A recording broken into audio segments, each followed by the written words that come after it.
ورسول الله صلى الله عليه وسلم يقول كل بدعة ضلالة. Because there are many narrations from the Salaf who say, for example, test the people of Iraq with so-and-so, and test the people of and they mention various like locations and regions, and they mention whoever is the known, well-known, established person of the Sunnah in that land, test the people of the land by that person, right? There are actual narrations from the Salaf of making imtihan of people by way of the well-known people of the Sunnah, right? Yet, what they are confusing there in bringing that argument is they are confusing issues of piety and righteousness and levels of piety and righteousness. They're confusing that with the issue of clarity in the Sunnah and sticking to the Sunnah, right? What Shaykh Rabi is upon in terms of clarity to the Sunnah is exactly the same as what Imam Ahmad is upon. It's identical, it's exactly the same. What is Shaykh Rabi or Shaykh Ibn Baz or Shaykh, whoever it might be, as pious and righteous as Imam Ahmad? We don't say that. So what they're trying to do is confuse the two together and make it look as if, you can't apply that. No, it's not true. It's not true. You can, this applies all across the world, right? In the UK, for example, or the US, for example, or in any place where there are people of the Sunnah, and there are people of the Sunnah, there are masajid of the people of the Sunnah, there are callers, right? And you know what people are upon by where they stand with respect to these masajid or marakis, or the well-known callers who are known to be upon istiqamah and calling to the Sunnah and the way of Salaf. You know where a person stands if he speaks ill of them, if he. So this is this principle here is in fact from the prophetic guidance itself, right? Because a person, al-mar'u ala dini khalilihi, a person is upon the deen of his friend, right? And the Salaf took this from the guidance of the Messenger of Allah sallallahu alaihi wasallam, and then they applied this principle to this issue of Sunnah and Bid'ah, right? And that's why you see all those narrations from the Salaf where they mention, test the people of so-and-so with so-and-so, and when a man comes to your city, look at whose house he goes to and who's this. All these narrations are there basically judging people by their companionship, right? This is a principle of the Sunnah, that you judge a person by his companionship. And there are narrations from the Salaf. So-and-so person comes, who does he mix with? Well, we see him hanging around with the people who speak with Al-Qadr. Well, he's a Qadari then.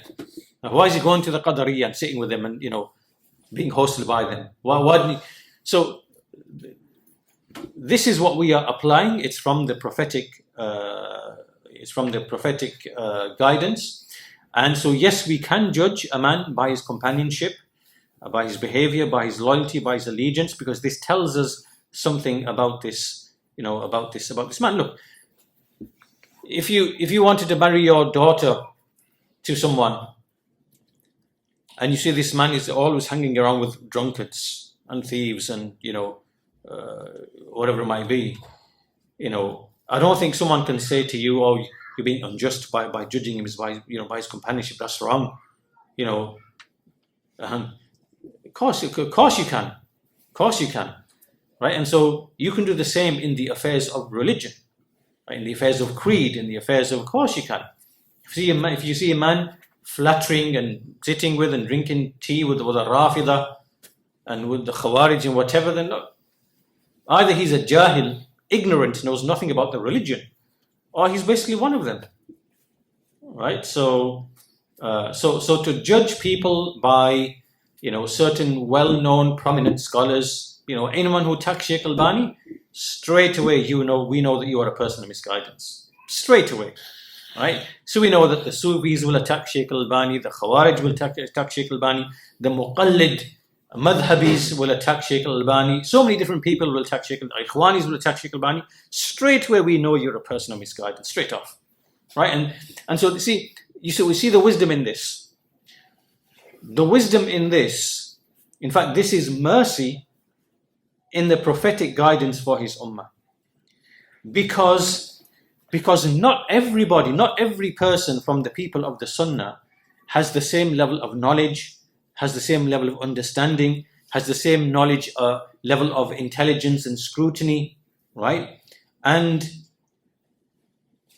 it's as if the Sunnah and the prophetic guidance has given for all people a shortcut by which to know misguidance from guidance, right?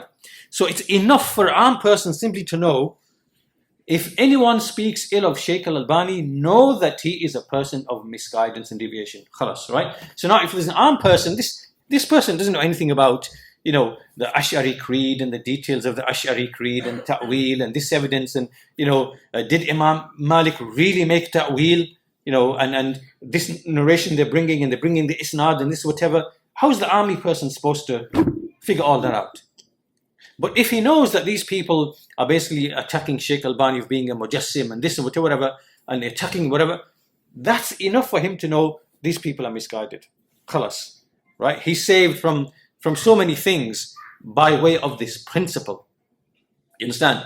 This principle is a principle in which there is mercy for most of this ummah, because most of the people are not in a position in terms of knowledge and understanding to decipher what these people are saying. But if you know that he's speaking ill of him, reviling him, mocking him, belittling him, straight away I don't need to know anything else, right? Don't know any of the arguments or whatever, but what I do know, you are a misguided, deviant innovator, keeping away from you, right? It's like a shortcut and a principle that has tremendous benefit for the vast majority of the ummah to actually act upon this, right? And that's why the Salaf used to say that, test the people of so-and-so with Mu'afa bin Imran, and test the people of so-and-so with so-and-so and whatever. Simple. Anyone who's opposed to him, he's not a person of the Sunnah. Anyone who's with him, he's a person of the Sunnah. Use that as a yardstick to basically, decide who you're going to take knowledge from and who you're going to mix with. Alhamdulillah. Right? These are solid, sound principles. And now you can understand why the people of bid'ah, they come along and they want to undermine these principles, because these are like protective principles that protect our religion, and so they want to dismantle and take. It's like a fortress. Like you have a fortress and you have the watchtowers, right? What's the first thing that you do? You want to get rid of the guards on the watchtowers, and then you try to compromise the walls. That's the same thing the people of bid'ah try to do. These principles, which have their roots in the prophetic guidance, right? Warning against Ahlul Bid'ah. We can trace all of these back to the prophetic guidance. The company, the blacksmith and the perfume seller and many other hadiths like that. All of these have a basis in the Sunnah. They want to destroy these underlying principles and foundations, right? Because they know that this is where the strength of the people of the Sunnah lies.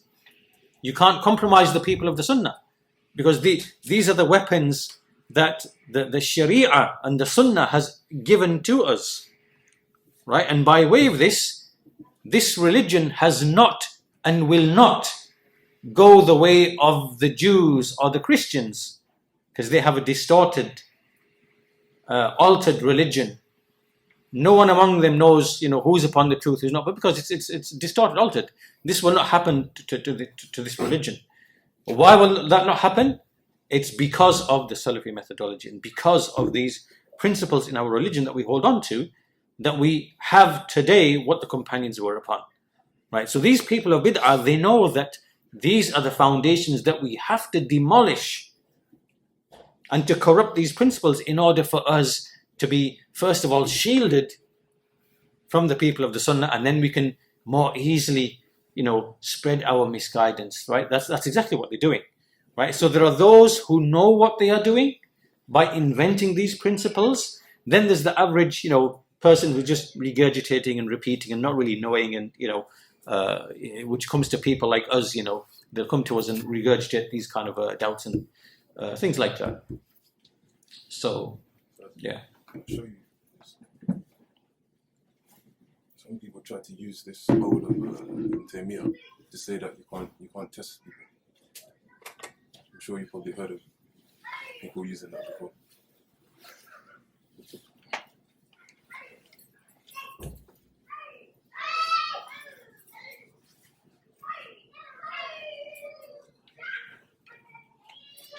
Yeah, I'm aware of this. I know this.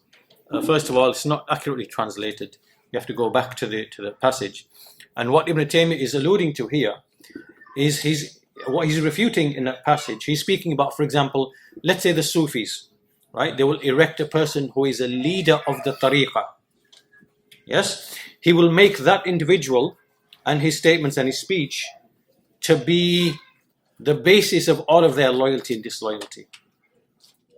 Right? Everything revolves around that one man. Right? But this is not what the people, we don't do this. You know, our criterion is the Quran and the Sunnah and the way of the Salaf. And any scholar who is upon that and speaks with that, then, you know, we take from him, we accept from him, but we don't make allegiance to him because of his person. We do so on the basis that he is upon the truth and speaking with the truth. Whereas what Ibn Taymiyyah is speaking about in that passage and what the general type of thing he's speaking to, that he's speaking about, is where you erect a figure like a leader of a tariqah or the some sort of group or something, and you make all the religion to turn back to him, and all your loyalty and disloyalty is on the basis of that individual. Like we can't do that even with the companions, right? You know, you can't have allegiance to Ali radiallahu anhu, right? So it's just that anyone who agrees with you is with you, and anyone who doesn't, no. Or Muawiyah, for example, right? No, you can't do that. You can't choose an individual and make all the loyalty and allegiance around that one individual. We don't do that, right? And that's the general thing that Ibn Taymiyyah is basically speaking of. This has got nothing to do with testing people with the people of the truth. Because here, what we're testing with is the truth, which that person happens to be a carrier of. Not that we're making that person to be the basis. There's a difference there, you see, right? So there's many statements that they bring from Ibn Taymiyyah. That's one of them. There's many others. But as you know with Ibn Taymiyyah, you've got to go back, read 5 pages before, 5 pages afterwards, and you realize that he's speaking about something totally different to what they're basically trying to make out that he's speaking about, you know.